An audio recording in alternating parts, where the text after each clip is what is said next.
High, এখন বাজে মোটামুটি 10টা।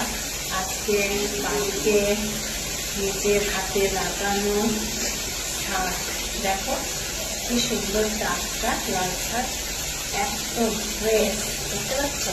একদম ফ্রেশ নিজের হাতে লাগানো শাক সব তুললাম।